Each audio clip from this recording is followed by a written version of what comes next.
On a seemingly ordinary Tuesday afternoon inside a television studio, a moment unfolded that would expose the ugly truth about privilege, racism, and what real accountability actually looks like. Steve made a choice that would shake the entire room to its core.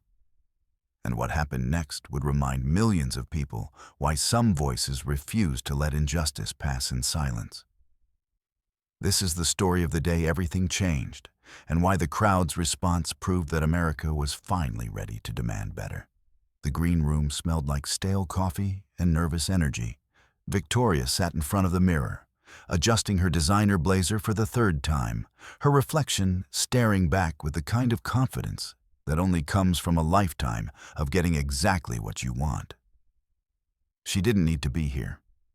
Her trust fund was substantial enough to keep her comfortable for decades. But she'd decided that appearing on this game show would be fun. A little adventure, a story to tell at the country club. She expected to win effortlessly, the way she won at everything. Through sheer force of personality and the unspoken assumption that the universe bent toward people like her. Her mother had called that morning.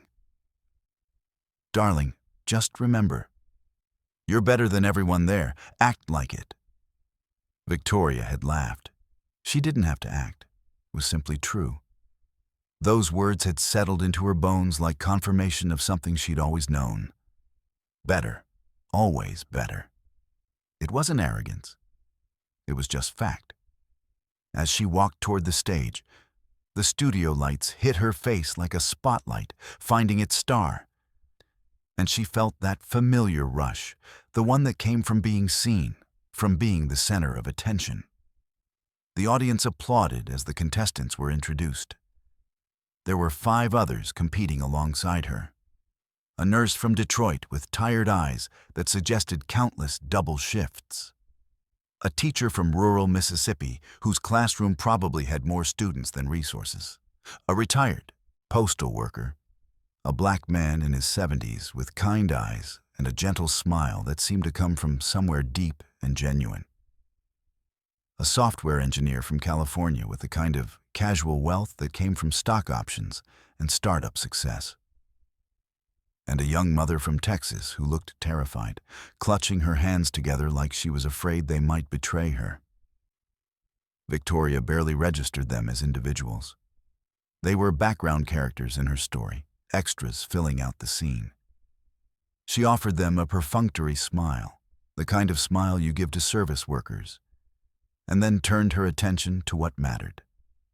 The stage, the lights, the camera, herself. The host, Steve Harvey himself, greeted each contestant with genuine warmth that seemed almost irritating in its authenticity. He shook their hands with the grip of someone who actually cared, asked them about their families with follow-up questions that suggested he was genuinely listening, made them feel like they mattered in ways that extended beyond the game.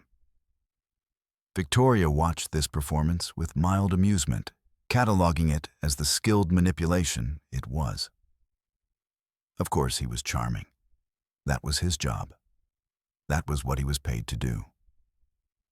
When it was her turn, she offered her hand like she was gracing him with an audience.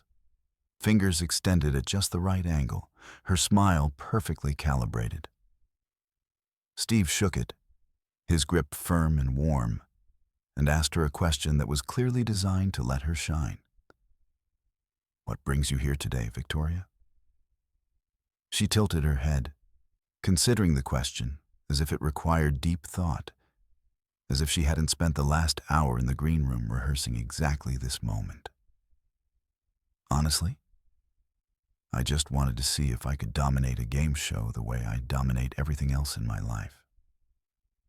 She laughed, a practiced laugh designed to sound self-deprecating while actually being deeply arrogant, the kind of laugh that said, "I'm so secure in my superiority that I can joke about it." The audience chuckled. A few people even clapped. But Steve's smile didn't quite reach his eyes. There was something in his expression, a flicker of recognition, perhaps, or judgment, that Victoria didn't quite register in her moment of triumph. The first round began, and the energy in the studio shifted. Questions flew back and forth like rapid fire.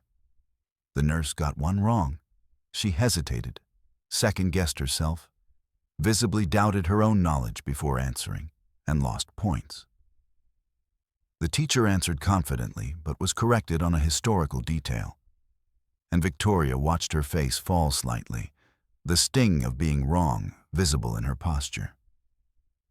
The software engineer breezed through a technology question with the casual assurance of someone in his element. The young mother surprised everyone with an obscure literary reference that made the audience gasp. She knew Sylvia Plath, knew her deeply, and Victoria felt something like respect flicker before she could suppress it. And then it was the senior citizen's turn. His name was Mr. James. He'd introduced himself quietly during the opening segment, with a humble dignity that filled the space without demanding attention. The kind of quiet presence that comes from someone who has learned, over 7 decades, not to need validation. He'd said he was retired, that he loved to read, that he was grateful for the opportunity. Simple words. Genuine words. When the question came, something about 20th century American history, a topic that required not just knowledge but perspective. His entire face transformed. His eyes lit up with recognition, with something deeper than mere familiarity. He lived this. He had experienced this. His answer wasn't just correct. It was rich with detail, woven through with context, heavy with the weight of someone who had actually walked through the era being discussed. He spoke about the social movements, the personal cost, the resilience required. He brought history to life, not as a series of dates and names, but as a lived experience. The audience applauded, not politely, genuinely. The kind of applause that comes from witnessing someone be exactly who they are, with no pretense, no performance. Steve nodded with visible respect. That's exactly right, Mr. James. Beautiful answer. That's the kind of answer that reminds us why history matters. Victoria felt something shift inside her chest. It was small, a twinge, a flash of something uncomfortable and unfamiliar. This old man had just shown her up, in front of everyone. And worse, everyone had noticed. The applause for him had been warmer than the applause for her, deeper, more authentic. The audience wasn't just acknowledging a correct answer. They were acknowledging him, his dignity, his knowledge, his presence. She told herself it didn't matter. One question. There were rounds to go. She would recover. She always did. But as the game continued, something became increasingly, undeniably clear. Mr. James wasn't here to participate. He was here to compete. And he was good. Better than good. His answers came with the confidence of someone who had spent 70 years accumulating knowledge, perspective, and hard-won wisdom. He didn't hesitate. He didn't second-guess himself. He simply knew, and that knowing came with the kind of authority that no amount of money or privilege could buy. Victoria, meanwhile, found herself increasingly rattled in ways she couldn't quite hide. She'd gotten 2 answers wrong. 2. That had never happened to her before. In school, she'd had tutors who made sure she got the grades she wanted. In business, she had people who handled the details, the research, the actual work. She'd never had to truly work for anything. And now, sitting on this stage, under these lights, with an audience of hundreds watching, she was being outperformed by a 70-year-old black man in a cardigan sweater. The worst part, the part that gnawed at her with increasing intensity, was that she could feel the audience's shift in energy. They were rooting for him, the underdog, the dignified elder who knew his stuff, who carried himself with grace even as he competed. They weren't rooting for her anymore. They were watching her fail, and they were enjoying it. She could see it in their faces, feel it in the quality of their applause. When she got an answer right, it was polite acknowledgement. When Mr. James got an answer right, it was genuine celebration. Victoria's jaw tightened. Her perfectly manicured hands gripped the armrests of her chair so hard her knuckles went white. She kept her smile in place, practiced and perfect. But beneath it, something dark was building. Something that had been lurking under the surface of her entire life. The rage of someone who had never been told no, never been meaningfully challenged, never been made to feel ordinary. And ordinariness, to Victoria, felt like death. Mr. James answered another question perfectly. Something about the civil rights movement. He answered with such eloquence, such personal understanding, that even the production crew seemed to pause and listen. The audience applauded again, and this time the sound was like a wave, carrying him up while it seemed to push her down. And Victoria made a decision in that moment. A decision that would change everything, that would ripple out beyond this studio and into the internet, into millions of homes, into the conscience of a nation. She decided, sitting there in her designer blazer with her trust fund and her lifetime of unearned confidence, that she was not going to let this happen. She was not going to be shown up by this man. She was not going to be relegated to the background of her own narrative. And if she had to, she would remind everyone in this room exactly who she was and what she was capable of. She just didn't know that her capability for cruelty was about to be exposed in front of millions of people. She didn't know that her next words would become viral, that her face would be analyzed, that her privilege would be dissected. She didn't know that Steve Harvey, a man who had spent decades reading people, understanding human nature, recognizing exactly when someone was about to cross a line they could never uncross, was watching her, waiting, his hand hovering near the trigger of accountability. The illusion of normalcy, that this was just another game show day, that the rules of polite society would hold, that she could do or say anything without consequence, shattered in the space between one question and the next. The real game was about to begin, and Victoria had just made the worst decision of her life. The commercial break came at exactly the right moment, or the wrong moment, depending on your perspective. The cameras stopped rolling. The audience settled into that strange liminal space between performance and reality. Crew members moved across the stage, adjusting lights and checking monitors. For most people, it was downtime, a moment to breathe. Victoria used it differently. She turned to Mr. James, who was sitting 2 seats down from her, and let her mask slip. Just slightly, just enough. Her voice was low, meant for him alone, but in the intimate acoustics of a television studio, words carry farther than you'd think.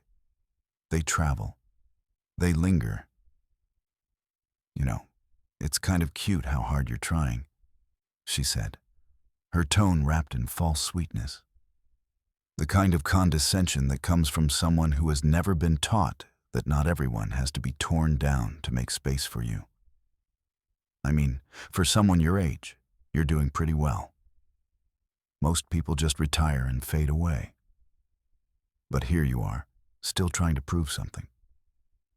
Mr. James turned to look at her. His expression didn't change. There was no anger, no visible offense. But something shifted in his eyes. Recognition, perhaps, of what she was, of what she was revealing. "I'm not trying to prove anything," he said quietly. His voice was gentle, which somehow made it more devastating. "I'm just here to play the game."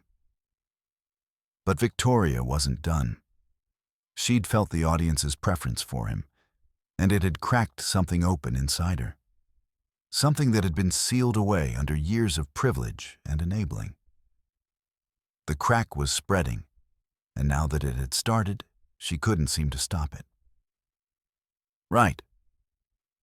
Well, you should probably know that I went to Princeton, she continued, as if her university credentials meant anything in the context of a game show.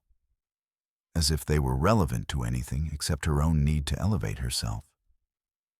And before that, Phillips Exeter Academy. So this isn't really my scene, you know. I'm used to competing at a much higher level.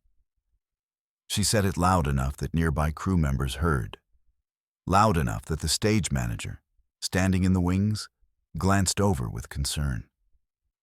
Loud enough that the audience, some of them, turned to watch what was happening. Mr. James didn't respond. He simply turned back to face forward, his cardigan sitting perfectly on his shoulders, his posture unbent by her words. But his silence was worse than any comeback could have been.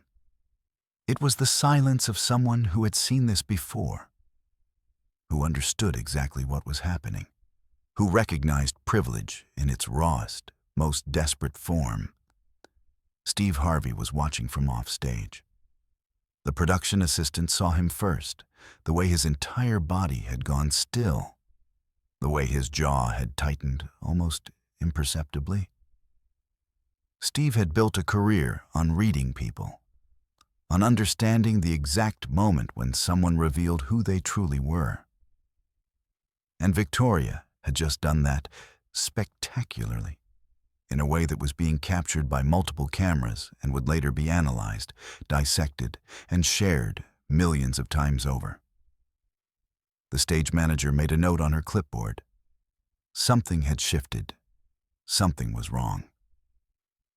The commercial break ended. The audience returned to their seats.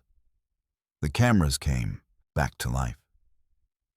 And for the viewers at home, everything looked normal. But backstage, the energy had changed. There was a tension now, an anticipation, the ways you feel the air pressure drop before a storm. The next round began. Victoria was visibly tighter now, her movements more controlled, her smile more forced. She was trying to recover, to regain her composure. But there was a brittleness to it now. The confidence that had seemed so solid was revealing itself to be fragile, built on nothing but the absence of resistance. Mr. James answered another question, then another. Each answer was steady, thoughtful, grounded in genuine knowledge. And each time the audience responded, Victoria felt it like a small wound. The software engineer got a question wrong and laughed it off with the kind of easy grace that comes from knowing you have nothing to prove. The teacher got one right, and her face lit up with genuine joy. Not at beating anyone, but at the simple pleasure of knowing something, of getting it right. The nurse answered carefully, thinking through each word before she spoke. And then, in the third round, during a question about literature, Victoria buzzed in first. The question was about a classic novel, something that should have been easy for someone who'd attended prestigious schools. But in her agitation, in her need to be faster than Mr. James, she answered incorrectly. She was so focused on beating him that she didn't actually think. Steve asked the next contestant, "Mr. James." He got it right. The audience applauded, and this time, when Victoria heard that sound, something inside her broke completely. Not visibly.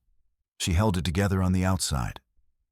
But inside, in the part of her that only she could see, something essential fractured. She'd been told her whole life that she was special, that her family name meant something, that her education was a ticket to supremacy, to always being the smartest person in any room, and now on national television. In front of an audience and millions of viewers at home, a black man in his 70s was proving that none of that was true. That excellence wasn't something you inherited. that it wasn't something you could buy, that it wasn't something you could fake. During the next commercial break, Victoria made another choice. Another decision that would compound the first one, that would take her from simply being rude to something far darker. She leaned over to the young mother, the one from Texas who'd looked terrified when the show began. "Don't you find it weird?" Victoria asked, her voice pitched to carry just far enough. "How he keeps answering questions about race and history. Like they're basically just lobbing softballs to him because of, well, you know." The young mother looked uncomfortable. I don't think that's what's happening." "Come on," Victoria pressed. "They're clearly playing favorites, making sure the diversity hire gets his moment to shine." The words hung there, ugly, unmistakable, revealing. What Victoria didn't know was that a camera operator had heard her. What she didn't know was that one of the production assistants, a young black woman named Maya, who was watching from the monitors, had felt her stomach drop. What she didn't know was that this conversation, this small cruelty delivered during what was supposed to be downtime, was about to be reported to the producers. And what she absolutely, positively didn't know was that Steve Harvey, who had been a black man in America for 64 years, who had built his entire career on understanding people, who had zero tolerance for this exact kind of casual racism, had not missed a single word. The crew was buzzing now. There was energy backstage that hadn't been there before. Not excitement, concern, anticipation. Something was building. The next round began. The audience was restless, sensing that something was happening even if they didn't know exactly what. The questions came faster now. Victoria was struggling visibly, her confidence completely shattered, replaced by something that looked a lot like desperation. And then Mr. James got another question right. About the Voting Rights Act. He answered with the kind of authority that comes from understanding not just the facts, but the cost of those facts. The lives that had been sacrificed, the struggle that had been endured. The audience erupted. Not just applause, cheers, genuine celebration of excellence and knowledge and dignity. And Victoria, watching this, feeling the floor disappear beneath her, made one final decision. One last attempt to claw her way back to relevance, to superiority, to the top of the hierarchy where she believed she belonged. She was going to say something she couldn't take back. She was going to cross a line that couldn't be uncrossed. And Steve Harvey was waiting. He could sense it. He could feel it coming the way a predator can sense prey, the way someone attuned to human nature can sense the moment before disaster. His hands were clenched, his jaw was locked, and his eyes, which had been warm and welcoming all day, had turned into something else entirely. The crack in the facade wasn't just widening now. It was about to shatter completely. And when it did, the whole world would be watching. The final round was approaching. The tension in the studio had become almost visible, a thick presence that everyone could feel but no one could quite name. The audience sensed it, that something was building, that this wasn't just another game show anymore. They'd come for entertainment, but they were about to witness something far more significant. Victoria's score was trailing, badly. Mr. James was ahead by a margin that was mathematically difficult to overcome. The software engineer was in second place, and Victoria, who had walked onto this stage convinced of her own invincibility, was in fourth place, out of 6 contestants. It was destroying her. She could feel the weight of it, the humiliation pressing down on her like a physical force. Her designer blazer suddenly felt suffocating. Her carefully applied makeup felt like a mask that was slipping. Her entire identity, built on the foundation of always being the best, always winning, always being superior, was crumbling in real time, and there was nothing she could do to stop it. The questions came. Victoria buzzed in for one about European history. She got it wrong. Her voice wavered slightly as she spoke, uncertainty bleeding through her carefully constructed persona. The audience didn't applaud. They just moved on to the next contestant. Then Mr. James got a question about the civil rights movement. Of course he did. And of course his answer was perfect. And of course the audience loved it. Victoria's nails dug into the armrest of her chair so hard she felt one bend backward.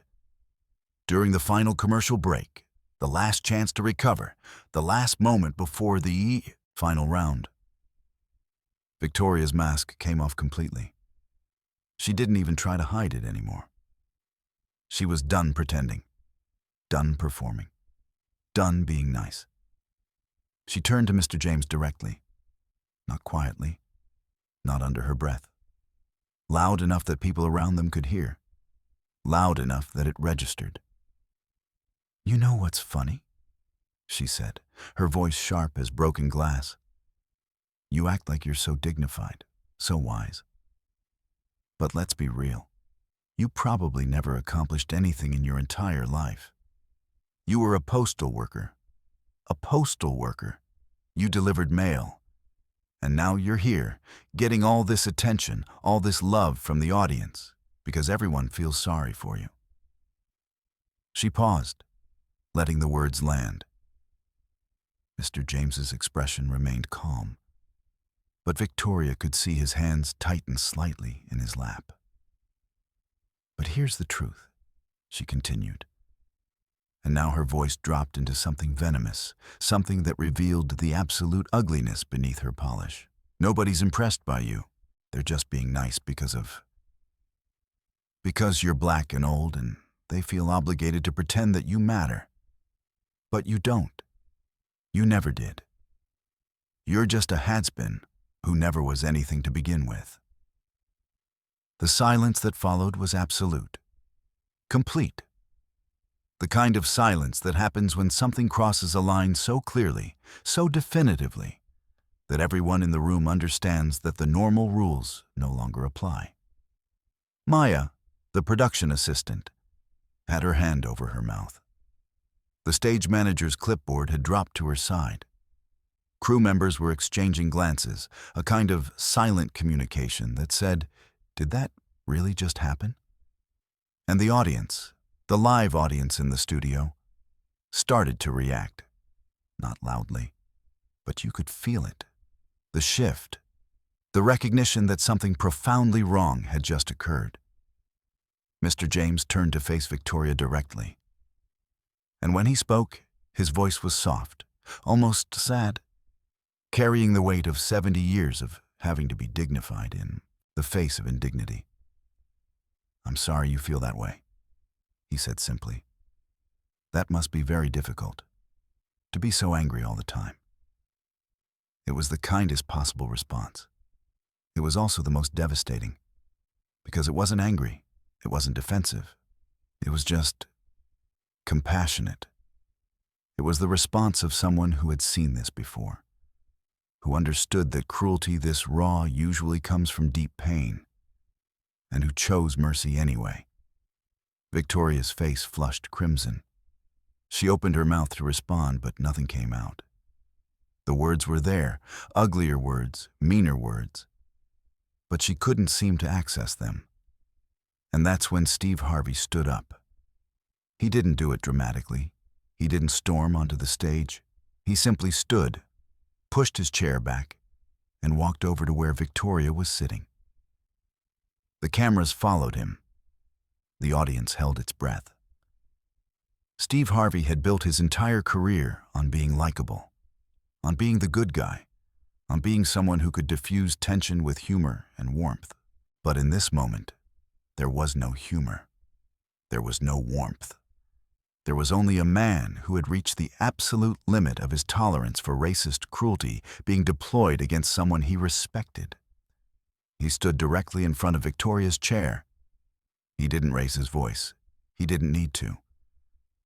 "Let me tell you something," he said, and his voice carried across the entire studio with the weight of absolute authority. "I've been doing this for a long time. I've interviewed hundreds of thousands of people, and I can tell you, without any question, that what I just heard from you is some of the ugliest, most cowardly racism I've witnessed in a long time." Victoria's face had gone pale. She tried to interrupt, but Steve raised his hand. "No, you don't get to talk right now. You had your chance to talk, and what came out was poison. So now you're going to listen."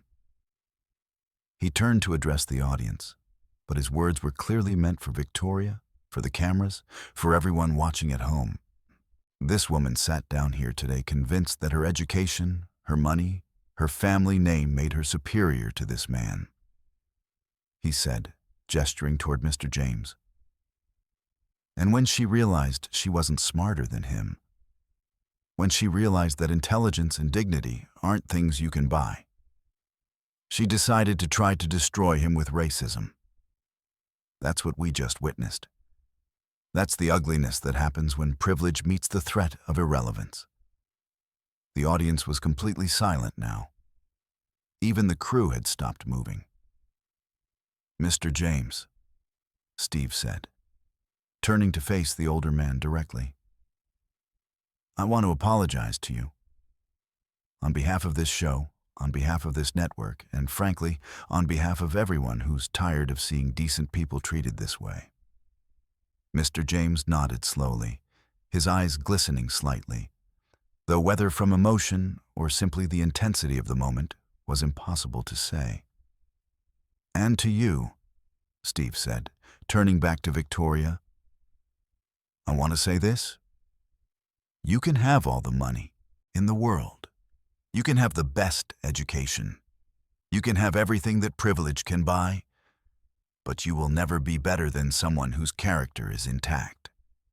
And right now, watching you, I'm seeing someone whose character is bankrupt."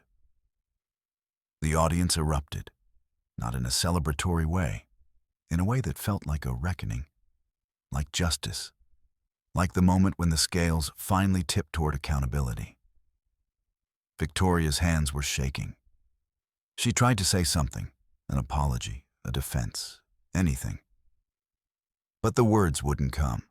She looked around the studio, at the crew members who were watching her with expressions ranging from disappointment to disgust. She looked at the audience, whose faces reflected a kind of moral clarity that she'd never had to face before. And she looked at Mr. James, who was simply sitting there, dignified and unbowed, more powerful in his silence than she could ever be in her rage. The breaking point had arrived. The facade hadn't just cracked. It had shattered completely, and there was no way to put the pieces back together. Steve Harvey stood there for a moment longer, letting the weight of what had just happened settle over the entire studio. Then he turned back to the camera. "We're going to take a commercial break," he said, his voice steady but carrying an undercurrent of something darker, something that suggested that when they came back, things would be different. "And we're going to think very carefully about what accountability actually looks like." The cameras cut. The audience was still reacting. The stage was electric with the energy of a moment that would change everything. And backstage, phones were already lighting up. Producers were receiving calls. The internet was already beginning to respond to the clips that had been captured, the audio that had been recorded, the moment that was about to become viral. Victoria had made her choice. And now, finally, she would have to face the consequences. When the cameras came, back from commercial, the energy in the studio had fundamentally shifted. It wasn't just different, it was transformed. The audience had used those few minutes to process what they'd witnessed, and in that processing, something had crystallized. This wasn't entertainment anymore. This was accountability. This was a moment where the invisible rules that usually protected people like Victoria were being made visible and then systematically dismantled. Steve Harvey returned to his seat, but he didn't resume hosting the game show as if nothing had happened. Instead, he sat for a moment in silence, looking directly at the camera and then at the audience. "Before we continue," he said, his voice carrying a gravitas that filled every corner of the studio, "I want to address what just happened, because I think it's important. I think it matters. And I think we all know that we can't just move past it like it never occurred." The audience was completely silent now. Even the crew had stopped, their usual background movement. "In my 64 years on this earth," Steve continued, "I've learned that racism isn't always loud. It's not always a slur screamed in anger. Sometimes it's quiet.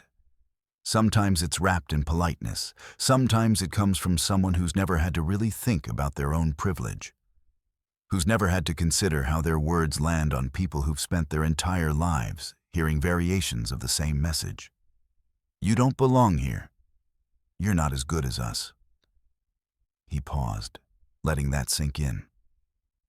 What we heard during that commercial break was racism in its rawest form. It was a woman who was losing at a game show, deciding that the way to regain power was to attack someone's fundamental humanity, to suggest that his accomplishments didn't matter because of the color of his skin, to imply that the only reason anyone would respect him is out of pity. The audience began to react now. Murmurs of agreement, nods, people turning to look at Victoria, with expressions that ranged from disappointment to something approaching disgust. "But here's what I want everyone to understand," Steve said. And now he was looking directly at Victoria. This moment, this uncomfortable, ugly moment, this is where growth happens.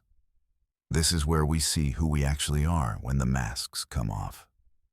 Victoria was sitting rigidly in her chair, her face a mask of shock and something that might have been shame, though it was hard to tell if it was genuine or just the shock of facing consequences for the first time in her life. "You have a choice now," Steve said to her. "You can double down. You can tell yourself that everyone else is being unfair, that you're being persecuted, that this is all some kind of misunderstanding. A lot of people make that choice. It's easier. But it's also the path that leads to becoming someone even worse than you already are." He stood up and walked closer to her. "Or you can actually sit with what you've done. You can understand, really understand, why what you said was so deeply harmful. You can imagine what it must feel like to be Mr. James, to have spent your entire life proving your worth again and again, only to have someone like you show up and suggest that none of it matters because you're black and old, and she went to Princeton." The way he said Princeton was withering. The audience actually laughed, a sharp, bitter sound. "But I'm not going to make that choice for you," Steve continued. "That's your work to do. That's your journey if you decide to take it." He turned away from Victoria and addressed the audience directly. "What I want to say to everyone watching right now, at home, is this. This is what accountability looks like. This is what happens when someone with power, and yes, this woman had power in the form of privilege, in the form of education, in the form of money, is finally confronted with the reality of how that power affects other people." The applause started, slowly, then built. It wasn't celebratory. It was something deeper. It was the sound of people recognizing a moment of moral clarity, of seeing justice actually happen in real time, of witnessing someone finally be held accountable. "And this is what dignity looks like," Steve said, turning to Mr. James. The audience's attention followed. This man, who had every right to be angry, who had every justification for responding with hostility, responded with compassion. He didn't need to defend himself. His presence, his accomplishments, his character, they speak for themselves. Mr. James was visibly moved now. There were tears in his eyes, though he was trying to maintain his composure. The audience saw those tears, and it hit differently than anger would have. It was the evidence of what had been done to him, of the weight he carried, of the way casual racism accumulates over a lifetime. "Mr. James," Steve said, walking over to him, "I want to shake your hand." He extended his hand, and Mr. James stood to meet it. When their hands connected, the audience erupted again. This time it was unambiguous. This was celebration. This was recognition. This was the sound of people choosing the right side, the human side, the side of dignity over privilege. The other contestants were responding too. The software engineer was nodding approvingly. The teacher had her hand over her heart. The nurse looked like she wanted to stand up and applaud. Even the young mother from Texas, who Victoria had tried to manipulate, was clapping, her face wet with tears. But the most powerful moment came when the audience itself stood up. Not all of them at first. One person stood, then another, until the entire studio was on its feet, applauding, not just for Mr. James, but in rejection of what Victoria represented, in affirmation of something better, in declaration that this ugliness, this casual cruelty, this assumed superiority was not acceptable. Victoria was still sitting. She was the only one left in her chair, and the contrast was devastating. She was surrounded by standing people, by people who had chosen to stand for something. And she remained seated, diminished, exposed. Steve let the moment go on for a long time. He didn't rush it. He let the audience make their statement. He let the cameras capture this image. Victoria isolated and alone, while everyone else stood united against what she represented. Finally, he raised his hand, and the applause began to fade. "Let's continue with the game," he said, his voice steady and professional, but with an edge that suggested this was far from over. "But I want to be clear about something. This is a space for dignity. This is a space for respect. And if there's any more behavior like what we witnessed, this show ends. Not later, right now." He wasn't looking at Victoria when he said it, but everyone in the studio knew exactly who he was talking to. The final round proceeded, but it was different now. The energy had shifted so completely that it barely seemed like the same show. When Mr. James answered a question correctly, the applause was warm and genuine. When Victoria answered correctly, the audience was silent. Not hostile, but refusing to participate in celebrating someone who had just revealed her true nature. And when the final scores were calculated, Mr. James won, decisively, by a margin that was impossible to deny. The audience stood again as he was announced as the winner. They cheered, they clapped, they celebrated not just his knowledge, but his character. His grace under pressure, his refusal to respond to cruelty with cruelty. Victoria received her consolation prize, handed to her by a production assistant who maintained professional distance, but made clear through body language that she was not welcome here. As the show ended and the credits rolled, the cameras captured the moment. Mr. James, standing with his hand raised, victorious and dignified. Steve, Harvey beside him, his arm around his shoulders in a gesture of solidarity and respect. And in the background, Victoria, isolated, diminished, finally confronting the reality that her privilege could not protect her from the consequences of her own choices. The crowd's reckoning was complete. and the world, watching from home, was just beginning to digest what it meant. The studio audience filed out slowly, still buzzing with the energy of what they'd witnessed. Conversations erupted immediately, people pulling out their phones, texting friends, already knowing that what they'd seen would soon be everywhere. The internet moves fast, but this moment would move faster than most. By the time the final credits finished rolling, clips were already being uploaded. By the time people got home, the first videos were already accumulating hundreds of thousands of views. The hashtag started trending within minutes. Steve Harvey calls out racism. Justice for Mr. James. Victoria exposed. By the time the full episode aired the following week, the narrative had already been established. The story had already taken root in the collective consciousness. Victoria wasn't just a contestant who'd made a mistake.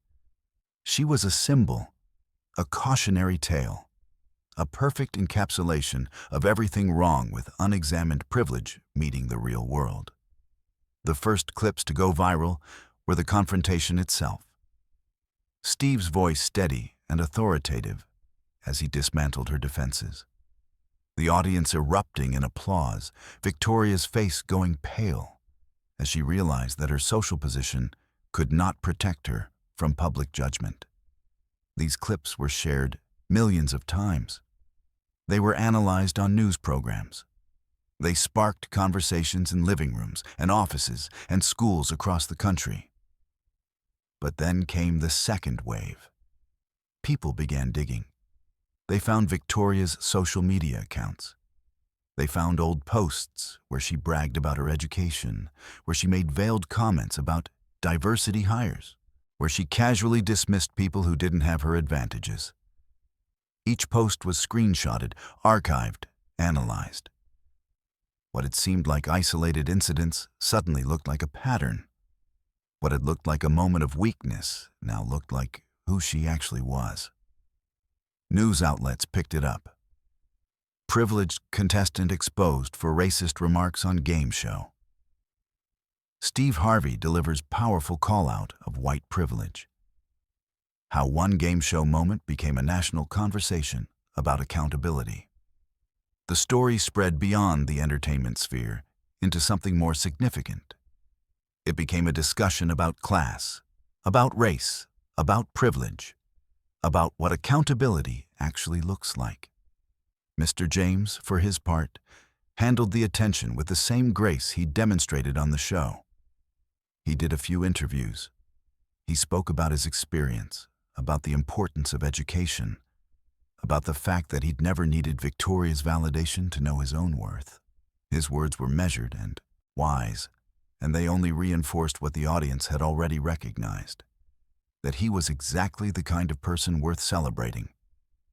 But Victoria's world was collapsing in real time. Her employer, a prestigious consulting firm, received hundreds of emails within the first 48 hours. Clients began requesting that she be removed from their accounts. Her colleagues, watching the clips, began to distance themselves. The firm, facing potential damage to their reputation, made a decision. They suspended her. Then, after a week of mounting pressure, they terminated her employment. Her university, Princeton, the institution she'd mentioned so proudly on the show, issued a statement. "We are deeply disappointed by the behavior exhibited by one of our alumni. The values that Princeton stands for, integrity, respect, and the fundamental dignity of all people, are clearly not reflected in her conduct. We are committed to examining how we can better instill these values in our community." Her country club received letters from members requesting her expulsion. Her family, mortified and facing social consequences they'd never anticipated, issued a brief statement expressing their disappointment in her actions. Her mother, the woman who'd told her that morning that she was better than everyone there, refused to speak to her for 3 weeks. The internet, once it decided to turn on someone, was merciless. People who'd gone to school with Victoria came forward with stories. A former roommate spoke about racist comments Victoria had made in private. A former friend described being cut off when she'd called out Victoria's behavior years earlier. Each story was another brick in the wall of evidence, another confirmation that this hadn't been an isolated incident, but rather a glimpse into who Victoria actually was. But perhaps the most devastating moment came when a video surfaced from a country club event years earlier. In it, Victoria could be heard making a joke about affirmative action babies. A comment meant to be funny to her privileged friends. A casual cruelty that had seemed harmless at the time. But now, in the context of what had happened on the game show, it looked different. It looked like evidence of a lifetime of casual racism, of assumptions so deeply embedded that she didn't even recognize them as wrong. The clips of the game show, meanwhile, continued to circulate. But something interesting happened. As they were watched again and again, people began to focus less on Victoria's ugliness and more on Mr. James's grace, on Steve Harvey's moral clarity, on the audience's collective decision to stand for something better.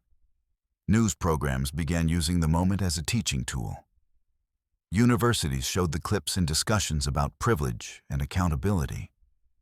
Civil rights organizations cited it as an example of what real consequences for racism might look like. Teachers used it in classrooms to discuss the impact of microaggressions and casual racism. The moment had transcended entertainment. It had become cultural commentary. It had become a conversation about power, about privilege, about what happens when someone finally has to face the reality that the world doesn't revolve around them. Social media was split, of course. There were people who defended Victoria, who claimed that she was being canceled unfairly, who suggested that one bad moment shouldn't define her entire life. But they were drowned out by the overwhelming majority who saw the situation clearly. A woman with every advantage had revealed her true nature, and now she was facing the consequences. This wasn't persecution. This was accountability. Therapists began discussing the case in terms of narcissism and privilege. Sociologists analyzed it as a microcosm of larger systemic issues.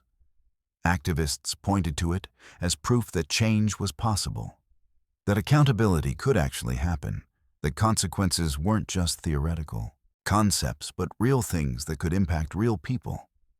Mr. James became something of a minor celebrity. He was invited to speak at universities.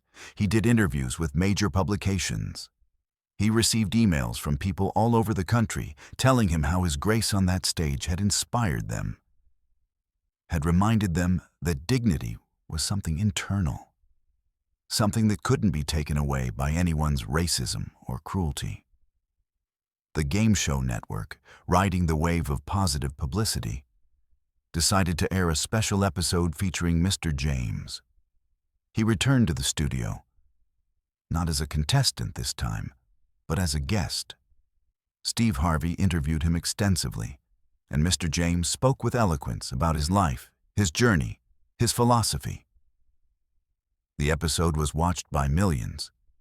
It was hailed as meaningful television, as something that actually mattered. But the most poignant moment came when Mr. James was asked directly about Victoria, about forgiveness, about whether he could ever see past what she'd done. "I don't know her," he said simply. "I never did. What I know is that she was struggling with something: insecurity, fear of irrelevance, anger at not being able to control the world around her. I have compassion for that struggle. But I also have to be clear. Compassion for someone's pain doesn't mean accepting their racism. Understanding why someone acts the way they do doesn't mean their actions don't have consequences." It was the perfect statement. It was compassionate without being weak. It acknowledged humanity without excusing behavior, and it became the defining quote of the entire moment. The viral explosion continued for weeks, then months, The moment never quite faded. It became something people referenced, a cultural touchstone, a moment when accountability actually seemed to work, when the invisible privileges that usually protected people like Victoria were suddenly made visible and dismantled. And through it all, Victoria remained silent. She didn't apologize publicly. She didn't do interviews. She disappeared from public view, presumably working through what it meant to have everything fall apart so spectacularly, to have her entire identity exposed as hollow, to have to face the reality that the world didn't owe her anything, that her education and money and family name couldn't protect her from the consequences of her own choices. The crowd's reckoning had extended far beyond the studio. It had become a national conversation, and that conversation was far from over. 3 months after the episode aired, Victoria sat in a therapist's office for the first time in her life. Her lawyer had suggested it might help her case. She didn't want to be there, but she was running out of options. "Tell me about the game show," Dr. Chen said, her voice neutral. Victoria's jaw tightened. "I made a mistake. One mistake, and everyone acts like I'm the worst person who ever lived." "Was it one mistake?" Dr. Chen asked gently. "Or was it one moment when a pattern of behavior became public?" Victoria didn't answer. She looked away, understanding for the first time that the game show had been a breaking point, not a beginning. Meanwhile, Mr. James returned to his normal life, though normal was now dramatically different. He was offered speaking engagements and book deals, but he turned down most of it. Instead, he accepted a position teaching at a local community college, sharing his knowledge with students who appreciated it. One student, a young black woman named Aisha, stayed after class one day. "Mr. James," she said, "when I saw that episode, it changed something in me.